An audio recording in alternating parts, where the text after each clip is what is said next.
দর্শক, চলতি বছরের শুরুর কথা মনে আছে নিশ্চয়ই। ঢাকা, সিলেট, চট্টগ্রামের ৩ ভেন্যুতে ৪ ছক্কার উত্তাপ তুমুল বিতর্কে নাটকীয়ভাবে শেষ হয়েছিল বিপিএল এর ১১তম আসর। বছর শেষে আবারও বাজছে বিপিএল এর ডামাঢোল। ২০২৫ সালকে বিদায় জানানোর আগেই শুরু হচ্ছে দেশের সবচেয়ে জনপ্রিয় ঘরোয়া টুর্নামেন্ট বিপিএল সিজন 12। নতুন আসর, নতুন উন্মাদনা, সাথে আছে প্রত্যাশার চাপ, পারফরমেন্সের হিসাব নিকাশ আর টি-20-র স্বভাবসুলভ অনিশ্চয়তা। কে মারবেন পাওয়ার প্লেতে ছক্কা, কিংবা কার বোমিং ইন সুইংয়ে উড়ে যাবে স্টাম্প, সবকিছুর হিসাব শুরু হবে আগামীকাল থেকে। প্রথমবার চায়ের শহরে শুরু হচ্ছে বিপিএল এর এবারের আসর। বিসিবির নবনির্বাচিত কমিটির দায়িত্ব পাওয়ার পর সবচেয়ে বড় চ্যালেঞ্জ ছিল এত কম সময়ে বিপিএল আয়োজন করা। এই কঠিন কাজটাই করার ঠিক দুয়ারে পৌঁছে গিয়েছে বর্তমান বোর্ড। তাদের এই কর্মযজ্ঞের টুর্নামেন্ট আগামী ২৬ ডিসেম্বর থেকে শুরু হয়ে চলবে ২৩ জানুয়ারি পর্যন্ত। বিপিএল এর আগের জৌলুস আর নেই। বিশ্বের বিভিন্ন ফ্র্যাঞ্চাইজি টুর্নামেন্টের ভিড়ে বিদেশি তারকা খুঁজতে বেশ বেগ পেতে হয়েছে ফ্র্যাঞ্চাইজিগুলোর।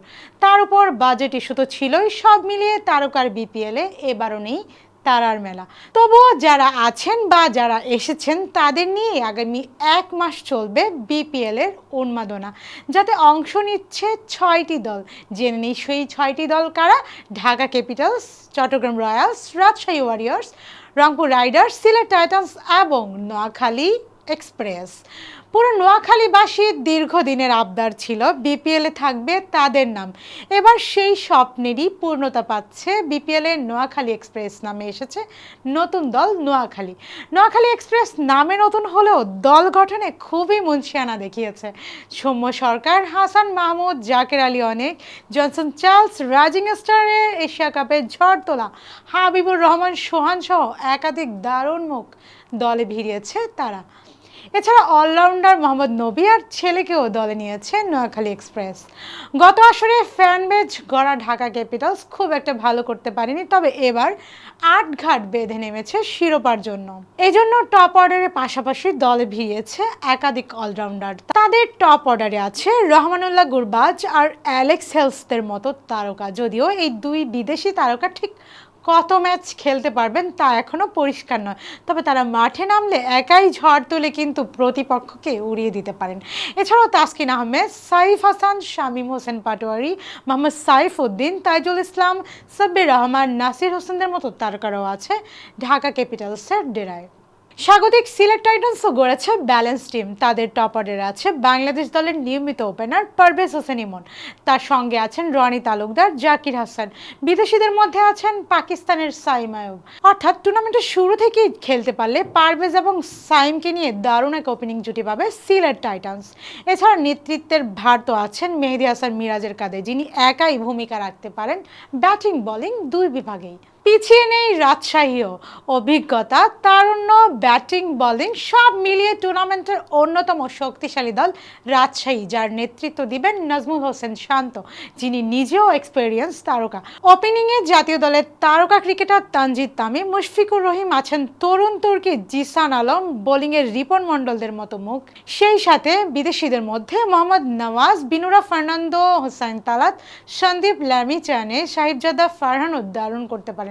টুর্নামেন্টের সবচেয়ে পুরনো দল রংপুর রাইডার্স, যারা প্রতিবারই আসলে শিরোপার দাবি রাখে, এবারও সেই লক্ষ্যে দল সাজিয়েছে রংপুর রাইডার্স। স্কোয়াডে আছে দেশি বিদেশি একাধিক তারকার ছড়াছড়ি, যেমন টি-20-র অধিনায়ক লিটন দাস, কাটার মাস্টার মুস্তাফিজুর রহমান, মাহমুদুল্লাহ, নুরুল হাসান সোহানদের মতো তারকা আছে রংপুর শিবিরে।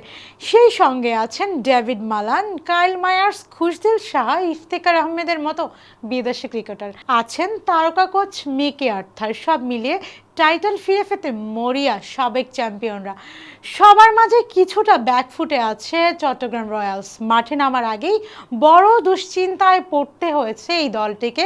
একের পর এক বিদেশি তারকার নাম প্রত্যাহার করায় টুর্নামেন্ট শুরুর আগে দল গঠন নিয়ে খুবই অস্বস্তি সময় পার করছে এই ফ্র্যাঞ্চাইজিটি। তারপরেও কোটি টাকার নাইম শেখ, অর্থাৎ যাকে রেকর্ড গড়ে নিলামে কিনেছে তারা, সেই নাইম শেখ, জয়, মুগ্ধ, শরীফুলদের সঙ্গে বিপিএল মাতাতে মুখিয়ে আছে দলটি। 6 দলের খুঁটিনাটি তো জানলেন, কিন্তু টুর্নামেন্ট দেখবেন তো? টুর্নামেন্ট দেখতে হলে অবশ্যই আগামীকাল বিকাল ৩টা থেকে চোখ রাখুন টিভির পর্দায়।